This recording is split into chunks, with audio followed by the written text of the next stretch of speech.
13 870 dní, 456 mesiacov, 38 rokov.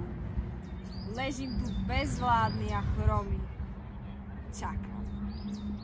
Vlastne už ani neviem na čo. Pane Bože, kde si?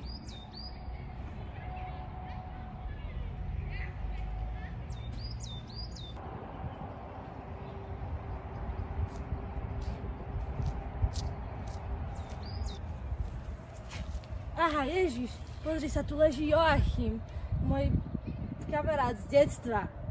On tu už leží 38 rokov, chápeš to? Je chromý. Nemohol by si ho uzdraviť? Áno, 38 rokov je dlhá doba, ale spýtam sa, či sa nechce nechať uzdravieť. Ale veď kto by nechcel, Ravi?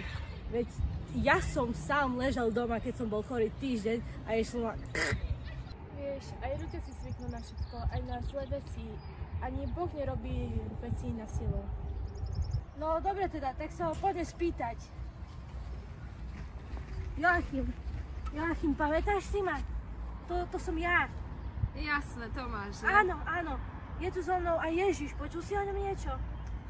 Niečo áno, ale čo ja viem? On, vieš, chcel by sa ťa niečo spýtať. No, pýtaj sa. Chceš ozdravieť? Chcem, nechcem. Jasné, kto by nechcel, ale ako?